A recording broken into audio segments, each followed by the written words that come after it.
Selamat siang Bu Freddy, Bu Hotina.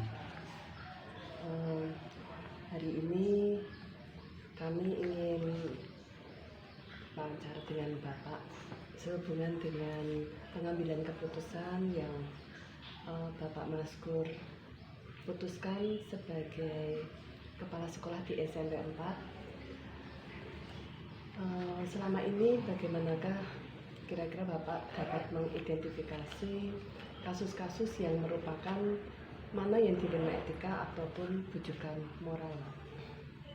Untuk mengidentifikasi permasalahan-permasalahan atau kasus yang kategori dilema etika sebenarnya tidak terlalu sulit bagi sebuah lembaga seperti sekolah, karena keberadaan lembaga itu diatur oleh peraturan-peraturan yang mengikat yang telah ditetapkan oleh pemerintah.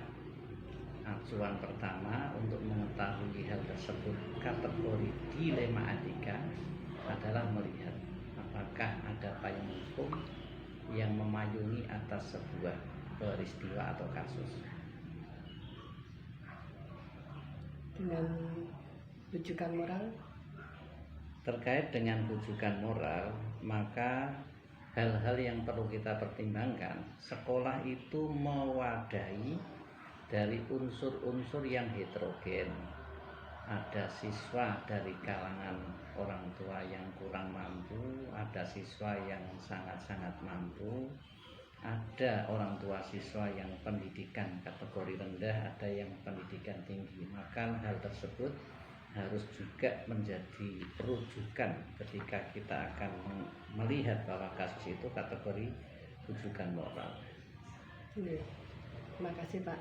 Nah, selama ini bagaimana Bapak menjalankan pengambilan keputusan di sekolah, terutama untuk kasus-kasus di mana ada dua kepentingan yang sama-sama benar atau sama-sama mengandung nilai kebajikan? Kasus yang sama-sama benar itu juga akan dilihat kebermanfaatan atas permasalahan tersebut. Setiap sesuatu yang benar, tetapi apabila nilai manfaatnya itu lebih rendah, kita pasti akan dapat menetapkan yang mana yang nilai kebermanfaatannya lebih tinggi. Kebermanfaatan itu kebermanfaatan bagi siswa, kebermanfaatan bagi masyarakat secara umum. Dan dalam hal ini, karena sekolah itu merupakan lembaga yang berfungsi untuk memberikan pendidikan dan pengajaran, maka yang menjadi pertimbangan pertama adalah murid atau siswa. Berarti di sini nilai kebajikannya muncul ya Pak ya? Betul. Kemudian langkah-langkah atau prosedur seperti apa yang biasa Bapak lakukan selama ini? Prosedur, karena kita itu setiap kegiatan punya SOP. Melalui SOP itulah kita akan dapat melihat, mengamati, dan mempraktekkan atas setiap permasalahan yang muncul. Tinggal kita akan melihat permasalahan itu pada permasalahan apa, maka SOP yang telah ditetapkan sejak awal dijadikan pedoman atau dijadikan acuan dalam mengambil langkah-langkah berikutnya. Iya Pak. Jika misalkan di sekolah ada kasus-kasus dilema etika nih Pak, hal-hal apa saja yang selama ini kira-kira dianggap efektif dalam pengambilan keputusan pada kasus-kasus yang dilema etika? Lembaga sekolah itu yang dihadapi bukan benda mati, meskipun ada benda mati, tetapi secara umum yang dihadapi adalah benda-benda hidup bernyawa. Maka kasus dilema etika itu harus mempertimbangkan sifat-sifat dari kemanusiaan itu sendiri, tetapi bukan atas dasar kasihan. Dalam mempertimbangkan kepentingan manusia, itu bukan kepentingan secara individu, karena ada manusia secara individu, ada manusia secara umum atau masyarakat. Apabila menyangkut hal-hal tersebut, maka kita harus melihat sisi mana yang memiliki manfaat lebih banyak apabila menyangkut dilema etika atas apa yang terjadi pada manusia itu sendiri. Iya Pak. Terus. Nah, dilanjut ya Pak.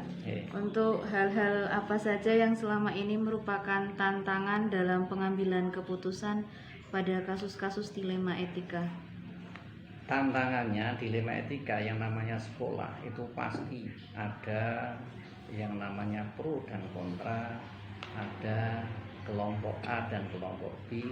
Ketika akan mengambil keputusan menyangkut pada seseorang, maka pasti akan ada isu, masukan, sehingga yang mengarah pada sebuah keputusan.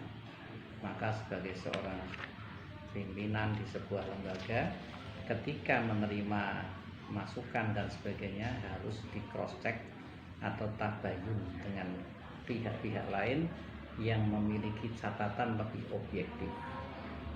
Ya. Apakah Bapak memiliki sebuah tata kala atau jadwal tertentu dalam sebuah penyelesaian kasus dilema etika? Apakah Bapak langsung menyelesaikan di tempat atau memiliki sebuah jadwal untuk menyelesaikannya? Bentuk atau prosedur seperti apa yang Bapak jalankan? Sebenarnya terkait dengan penyelesaian sebuah kasus bermula dari adanya SOP. Ketika terjadi sebuah kasus, maka penyelesaian tidak mutlak harus diselesaikan pada saat itu. Dilihat pada tingkat permasalahan yang harus diselesaikan. Ada kalanya penyelesaian yang sifatnya bertahap, maka dalam hal ini harus ada perencanaan penyelesaian yang dilakukan untuk beberapa waktu. Tetapi untuk hal-hal atau permasalahan yang cukup mudah dapat diselesaikan dalam satu waktu, maka dapat diselesaikan pada waktu tersebut. Artinya tidak setiap perkara itu harus dijadwalkan atas waktu pertemuannya yang berkali-kali, dan tidak pula harus diselesaikan dalam satu kali duduk. Adakah seseorang atau faktor-faktor yang selama ini mempermudah atau membantu Bapak dalam pengambilan keputusan dalam kasus-kasus dilema etika? Sesuai dengan apa yang telah kami tulis dalam case practice kami, efektivitas kerja di SMP 4 melalui tim kerja atau kerja tim atau teamwork itu menjadi pedoman atau menjadi acuan bagi kami. Informasi terkait permasalahan-permasalahan yang muncul di sekolah ini, dan dari catatan-catatan itulah dapat mempermudah kami melalui tim kerja untuk bekerja lebih efektif dalam menyelesaikan setiap permasalahan yang ada di sekolah. Ya, dari semua hal yang telah disampaikan, pembelajaran apa yang dapat Bapak petik dari pengalaman Bapak dalam mengambil keputusan dilema etika tersebut? Pembelajaran yang paling penting adalah bahwa hidup di masyarakat sekecil apapun, termasuk masyarakat sekolah, kita harus lebih memahami masing-masing individu yang ada di sekolah, baik dari unsur tenaga pendidik, kependidikan, siswa, bahkan orang tua siswa, serta komite yang menjadi bagian dari sebuah lembaga, terutama sekolah. Ya, terima kasih Bapak Maskur untuk waktunya hari ini. Sama-sama. Untuk uraian yang sudah Bapak berikan yang sangat bermanfaat bagi kami. Semoga kami mendapatkan pembelajaran dari Bapak untuk pembelajaran kami kemudian. Ya, terima kasih Pak. Sama-sama. Kebermanfaatan bagi siswa, kebermanfaatan bagi masyarakat secara umum, dan dalam hal ini karena sekolah itu merupakan lembaga yang berfungsi untuk memberikan pendidikan dan pengajaran, maka yang menjadi pertimbangan pertama adalah murid atau siswa. Berarti di sini nilai kebajikannya muncul ya Pak ya? Betul. Kemudian langkah-langkah atau prosedur seperti apa yang biasa Bapak lakukan selama ini? Prosedur, karena kita itu setiap kegiatan punya SOP. Melalui SOP itulah kita akan dapat melihat, mengamati, dan mempraktekkan atas setiap permasalahan yang muncul. Tinggal kita akan melihat permasalahan itu pada permasalahan apa, maka SOP yang telah ditetapkan sejak awal dijadikan pedoman atau dijadikan acuan dalam mengambil langkah-langkah berikutnya. Iya Pak. Jika misalkan di sekolah ada kasus-kasus dilema etika nih Pak, hal-hal apa saja yang selama ini kira-kira dianggap efektif dalam pengambilan keputusan pada kasus-kasus yang dilema etika? Lembaga sekolah itu yang dihadapi bukan benda mati, meskipun ada benda mati, tetapi secara umum yang dihadapi adalah benda-benda hidup bernyawa. Maka kasus dilema etika itu harus mempertimbangkan sifat-sifat dari kemanusiaan itu sendiri, tetapi bukan atas dasar kasihan. Dalam mempertimbangkan kepentingan manusia itu bukan kepentingan secara individu, karena ada manusia secara individu, ada manusia secara umum atau masyarakat. Apabila menyangkut hal-hal tersebut, maka kita harus melihat sisi mana yang memiliki manfaat lebih banyak apabila menyangkut dilema etika atas apa yang terjadi pada manusia itu sendiri. Iya Pak. Lanjut ya Pak. Untuk hal-hal apa saja yang selama ini merupakan tantangan dalam pengambilan keputusan pada kasus-kasus dilema etika? Tantangannya dilema etika yang namanya sekolah itu pasti ada yang namanya pro dan kontra, ada kelompok A dan kelompok B. Ketika akan mengambil keputusan menyangkut pada seseorang, maka pasti akan ada isu, masukan, sehingga yang mengarah pada sebuah keputusan. Maka sebagai seorang pimpinan di sebuah lembaga, ketika menerima masukan dan sebagainya harus di cross check atau tabayun dengan pihak-pihak lain yang memiliki catatan lebih objektif. Ya. Apakah Bapak memiliki sebuah tata kala atau jadwal tertentu dalam sebuah penyelesaian kasus dilema etika? Apakah Bapak langsung menyelesaikan di tempat atau memiliki sebuah jadwal untuk menyelesaikannya? Bentuk atau prosedur seperti apa yang Bapak jalankan? Sebenarnya terkait dengan penyelesaian sebuah kasus bermula dari adanya SOP. Ketika terjadi sebuah kasus, maka penyelesaian tidak mutlak harus diselesaikan pada saat itu. Dilihat pada tingkat permasalahan yang harus diselesaikan. Ada kalanya penyelesaian yang sifatnya bertahap, maka dalam hal ini harus ada perencanaan penyelesaian yang dilakukan untuk beberapa waktu. Tetapi untuk hal-hal atau permasalahan yang cukup mudah dapat diselesaikan dalam satu waktu, maka dapat diselesaikan pada waktu tersebut. Artinya tidak setiap perkara itu harus dijadwalkan atas waktu pertemuannya yang berkali-kali, dan tidak pula harus diselesaikan dalam satu kali duduk. Adakah seseorang atau faktor-faktor yang selama ini mempermudah atau membantu Bapak dalam pengambilan keputusan dalam kasus-kasus dilema etika? Sesuai dengan apa yang telah kami tulis dalam case practice kami, efektivitas kerja di SMP 4 melalui tim kerja atau kerja tim atau teamwork itu menjadi pedoman atau menjadi acuan bagi kami. Informasi terkait permasalahan-permasalahan yang muncul di sekolah ini, dan dari catatan-catatan itulah dapat mempermudah kami melalui tim kerja untuk bekerja lebih efektif dalam menyelesaikan setiap permasalahan yang ada di sekolah. Meskipun Amerika itu yang bisa saya pelajari, karena bagaimanapun keadaannya anak-anak kita harus mendapatkan pendidikan yang sama seperti anak-anak normal lain. Kita harus lebih memahami masing-masing individu yang ada di sekolah, baik dari unsur tenaga pendidik, kependidikan, siswa, bahkan orang tua siswa, serta komite yang menjadi bagian dari sebuah lembaga, terutama sekolah. Ya, terima kasih Bapak Maskur untuk waktunya hari ini. Terima kasih untuk uraian yang sudah Bapak berikan, yang sangat bermanfaat bagi kami. Semoga kami mendapatkan pembelajaran dari Bapak ini untuk pembelajaran kami kemudian. Ya, terima kasih Pak. Sama-sama.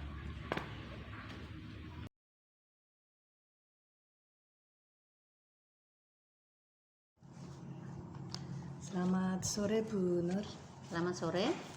Maaf Bu Nur, saya mengganggu waktunya sebentar untuk sore ini. Izinkan saya bertanya beberapa informasi dari Bu Nur tentang pengambilan keputusan yang Bu Nur lakukan di SMP Negeri 17 Pekalongan. Selama ini bagaimana Ibu dapat mengidentifikasi kasus-kasus yang merupakan dilema etika atau bujukan moral, Bu? Oh iya. Saya dalam menyelesaikan kasus-kasus tersebut adalah dengan jalan mencari informasi berdasarkan perilaku hasil pembelajaran, hasil tes awal atau yang kita sebut dengan tes diagnostik. Selama ini bagaimana Ibu menjalankan pengambilan keputusan di sekolah Ibu, terutama untuk kasus-kasus di mana ada dua kepentingan yang sama-sama benar atau sama-sama mengandung nilai kebajikan, Bu? Ya. Kami pertimbangkan dengan beberapa pertimbangan. Ini tujuannya apa? Dengan kesepakatan atau dikomunikasikanlah dengan kedua belah pihak. Kalau misalnya permasalahan itu berhubungan dengan orang tua, yuk kami tetap berkomunikasi dengan orang tua sehingga orang tua tahu. Oke. Langkah-langkah atau prosedur seperti apa yang biasa Ibu lakukan selama ini? Langkah-langkah yang saya lakukan itu adalah prinsipnya itu ya secara umum yang kita kenal dengan segitiga restitusi gitu ya.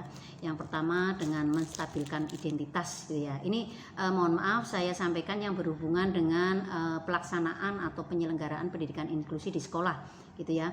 Nah, ini di sini tujuannya adalah untuk kenyamanan dari pihak anak maupun pihak orang tua gitu ya, karena sebenarnya anak-anak yang berkebutuhan khusus itu kan bukan kemauan sendiri gitu ya, jadi itu sudah apalagi terbawa dari lahir gitu ya. Harapannya anak sekalipun memiliki kekurangan tapi anak itu merasa nyaman-nyaman saja. Kemudian kita ambil dengan validasi tindakan kaitannya dengan anak tersebut, kan nanti akan terlihat adanya beberapa tugas-tugas yang tidak terselesaikan gitu ya. Lah, tadi di awal sudah saya sampaikan bahwa hasil pembelajaran itu menunjukkan bahwa anak tersebut banyak sekali tidak mengumpulkan tugas atau hasilnya rendah dan seterusnya. Lah, ini dikomunikasikan dengan anak. Harapannya anak itu kenapa kok nilainya rendah gitu ya. Nah, apakah disebabkan karena tidak belajar atau apa gitu. Kemudian lalu apa yang harus dilakukan oleh anak gitu ya, sehingga anak tersebut paling tidak menyadari bahwa saya itu kemampuannya di bawah teman-teman yang lain, dan harapannya anak tersebut juga memahami gitu ya, saya akan belajar lebih kuat. Dan kemudian yang terakhir itu menanyakan tentang keyakinan gitu ya. Kalau ini kan kasusnya kasus internal dari anak tersebut gitu ya, dari anak tersebut dan tidak berhubungan dengan orang lain, maka secara otomatis untuk keyakinannya ini harapannya anak tersebut menyadari bahwa saya itu mempunyai kelemahan seperti ini nih. Tapi insya Allah dengan adanya seperti itu ya pembelajarannya tidak terlalu dipaksakan. Yang penting anak tersebut mengikuti pembelajaran dengan perasaan senang, perasaan bahagia, dan ya selalu happy gitulah, semangatnya tetap belajar di sini, karena memang terus terang ada beberapa anak yang berkebutuhan khusus tapi anaknya alhamdulillah semangat belajar tanpa adanya rasa minder itu.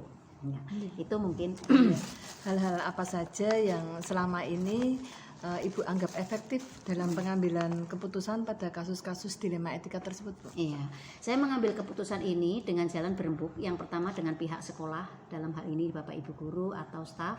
Kemudian yang kedua dengan pihak orang tua, karena apalagi ini kaitannya dengan adanya pendidikan inklusi, kami terus terang juga menerima gitu ya kondisi anak tersebut. Harapannya warga sekolah itu juga bisa menerima anak tersebut di sekolah ini. Jadi alhamdulillah alhamdulillah dengan jalan berembuk di kedua belah pihak sekolah dan pihak orang tua, dalam hal ini keluarga dari peserta didik tersebut.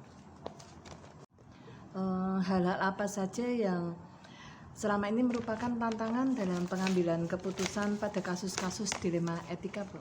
Ya. Tantangannya adalah terus terang kami itu menerima anak yang berkebutuhan khusus di sini, tapi kebetulan kebutuhan khususnya itu adalah karena slow learner gitu ya. Itu ya memang betul ada tantangannya itu adalah apa, setiap warga negara khususnya warga Kota Pekalongan itu wajib mengenyam pendidikan untuk mendapatkan keterampilan dan perubahan perilaku. Harapannya bisa bertahan hidup di masyarakat kelak ketika anak itu lulus dari SMP Negeri 17 Pekalongan. Dan pembelajarannya itu menyesuaikan dengan kondisi anak. Jadi anak yang berkebutuhan khusus itu tidak harus dipaksakan nilainya 100 itu tidak, tapi anak ada perubahan kemajuan gitu ya kalau tadi, dan untuk pembuatan soalnya juga disesuaikan dengan kemampuan anak. Kemudian untuk tantangan berikutnya itu adalah sekolah itu terus terang saja di rapot mutu itu juga mengalami ini ya semacam disorientasi karena terus terang secara otomatis anak pada literasi, kemampuan berliterasi, kemampuan pemahaman konsep itu sangat kurang. Selain itu juga pada literasi, jadi literasi dan numerasi itu sekolah sangat rendah. Tapi bagaimana lagi, kita prinsipnya adalah mengutamakan layanan untuk anak, itu prinsipnya seperti itu Bapak Ibu. Jadi rapot mutu itu bagi saya ya memang hal yang penting, tetapi karena mengingat kondisi masyarakat kita masih ada seperti itu ya tetap kita layani. Apakah Ibu memiliki sebuah tata kala atau jadwal tertentu dalam sebuah penyelesaian kasus dilema etika? Apakah Ibu langsung menyelesaikan di tempat atau memiliki sebuah jadwal untuk menyelesaikannya? Bentuk atau prosedurnya kira-kira seperti apa, Bu? Ya, terima kasih. Untuk jadwal ada. Jadi ketika kita itu sudah mengidentifikasi, itu artinya kita itu sudah mendapatkan data. Oh, datanya itu apa? Kebetulan anak-anak di sini ada 4 orang. Yang slow learner, kita tetap berkomunikasi, kita rembuk dengan Bapak Ibu guru. Nah, karena ini kaitannya dengan masalah penjadwalan, harapannya apa untuk penyelesaian kasus seperti ini. Sementara sekolah itu tidak memiliki GPK, guru khusus pembimbing. Nah, maka sekolah ini untuk penyelesaiannya adalah untuk anak-anak yang slow learner tadi belum bisa membaca tulis dengan lancar, ini setiap pagi jadi sebelum jam pelajaran dimulai itu mengikuti kegiatan untuk literasi, pemahaman membaca. Jadi membaca itu kan setelah lancar diawali memang semester kemarin anak tersebut belajar membaca huruf. Misalnya ini Budi, ini Bapak Budi, itu sudah lancar. Sekarang pemahaman konsep yang berhubungan dengan buku-buku yang ada di pelajaran. Misalnya pelajaran bahasa Jawa itu kan ada kalimat apa, ini maksudnya apa, gitu ya, dijelaskan. Anak diminta untuk membaca walaupun ya masih belum lancar gitu, itu maksudnya apa. Nah, itu. Kemudian perubahan perilaku gitu ya. Harapannya anak itu sudah bisa memakaikan kayak dasi sendiri, memakai baju sendiri dan seterusnya. Harapannya itu bisa diterapkan. Apalagi untuk anak-anak yang berkebutuhan khusus, ketika mereka itu sudah memahami, pasti dia akan stabil, akan melaksanakan terus. Itu mungkin. Adakah seseorang atau faktor-faktor apa yang selama ini mempermudah atau membantu Ibu dalam pengambilan keputusan dalam kasus-kasus dilema etika tersebut? Ya, yang pertama ada faktor dari pihak orang tua. Orang tua dengan adanya informasi dari pihak sekolah bahwa anaknya itu berkebutuhan khusus, orang tua bisa menerima. Itu artinya sudah satu nilai hal yang terbaik yang bisa sebagai pertimbangan pihak sekolah untuk pengambilan keputusan. Kemudian yang kedua, warga sekolah bisa diajak rembuk dari Bapak Ibu guru, kemudian juga staf, kemudian juga peserta didik. Rembuknya adalah harapannya warga sekolah bisa menerima kondisi perbedaan anak itu. Oke, dari semua hal yang telah disampaikan Ibu tadi, pembelajaran apa yang dapat Ibu petik dari pengalaman Ibu dalam mengambil keputusan dilema etika? Segala permasalahan yang ada di sekolah ini prinsipnya dalam penyelesaiannya adalah dikomunikasikan dengan pihak yang terkait. Kalau ini ada hubungannya dengan orang tua, komunikasikan dengan orang tua. Dan juga pihak internal sebagai warga sekolah itu juga diajak bicara. Sehingga terjadi kenyamanan di kedua belah pihak, antara pihak orang tua, pihak anak, juga pihak warga sekolah. Dan terutama dari anak-anak yang tersebut itu akan merasa nyaman. Karena apa? Anak tersebut merasa diterima ya oleh teman-temannya dan juga oleh warga, sehingga tidak akan mengurangi atau menyusutkan semangatnya anak untuk belajar sekalipun kondisinya berbeda. Itu mungkin yang bisa saya sampaikan untuk layanan terhadap murid. Jadi intinya adalah mengutamakan memberikan layanan untuk kepentingan murid. Itu. Terima kasih. Terima kasih Bu Nur Khafifah, sebuah pencerahan bagi saya untuk pengambilan keputusan. Semoga dapat memberikan pembelajaran bagi saya di masa yang akan datang. Terima kasih Bu. Sama-sama.